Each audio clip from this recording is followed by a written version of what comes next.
کو غنیمت، غنیمت کو اپنی دولت، زکات کو ٹیکس، آدمی اپنی بیوی کی اطاعت، ماں کی نافرمانی، باپ کو دور کرے، بازاری عورتیں باجے ظاہر ہو جائیں اور شراب پی جائیں، تو تم سرخ ہوا، زلزلہ، دھسنا اور صورت بدلنا، پتھر برسنے اور ان نشانیوں کا انتظار کرنا جو لگاتار ہوں گی۔ جب زلزلہ آیا، جب جھٹکا آیا تو لگا کہ میں مر جاؤں گا۔ تبدیلی کیا آئی ہے؟ کیا لوگوں نے فجر کی نماز جو نہیں پڑھتا تو اس نے فجر کی نماز پڑھی تھی؟ کر لے جو کرنا ہے، آخر موت ہے۔ چین میں آنے والا ایک بدترین زلزلہ جس میں 8,30,000 افراد ہلاک ہو گئے، ہم کب بدلیں گے؟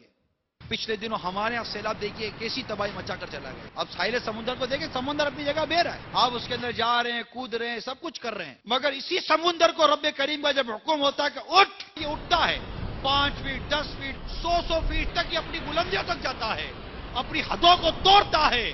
وہ توڑ کے جب یہ شہروں کا رخ کرتا ہے، اپنے آگے آنے والی ہر رکاوٹ کو بہا کر لے جاتا ہے، درخت کے درخت اکھاڑ کر لے جاتا ہے، مگر ہم ہے کہ بدلتے نہیں۔ ہم کب بدلیں گے؟ وہ زمانے میں معزز تھے مسلمان ہو کر اور تم خوار ہوئے تاریخ قرآن۔ زمین سے پانی باہر آ کر ہمیں اجاڑ کر چلا جاتا ہے، مگر ہم نہیں بدلتے۔ ہم کہتے ہیں کہ آج ہماری قوم کو زوال لگ گیا، قوم کو زوال لگا، ہماری سوچوں کو زوال لگ گیا۔ پھر کہتے ہیں کہ یار سبب زوال کیا؟ ارے بھائی مسلمان میں زوال یہ لگا کہ درس قرآن اگر ہم نے نہ بلایا ہوتا، یہ زمانہ نہ زمانے نے دکھایا۔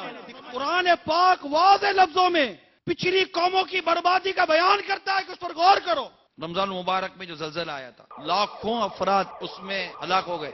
ارے اٹھو، رات زمین نے تم کو ہلایا ہے اور تمہارے جسموں کو نہیں، تمہارے ضمیر کو ہلایا ہے کہ تمہارے ضمیر کو اٹھاؤ، تمہارا ضمیر سو رہا ہے۔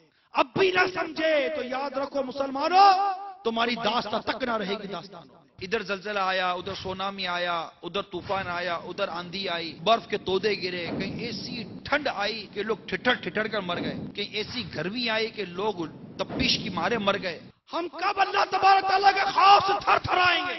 ہم اس مقام سے ہٹ گئے کہ جس مقام کے بارے میں کہا گیا خودی کو کر بلند اتنا کر تقدیر سے پہلے خدا بندے سے خود پوچھے بتا تیری رضا کیا۔ اس ڈی وی ڈی کو مکتبۃ المدینہ کی مختلف شاخوں سے ہدیتاً حاصل کیجئے، خود بھی دیکھیے اور دوسروں کو بھی پیش کر کے ثواب کا عظیم خزانہ حاصل کیجئے۔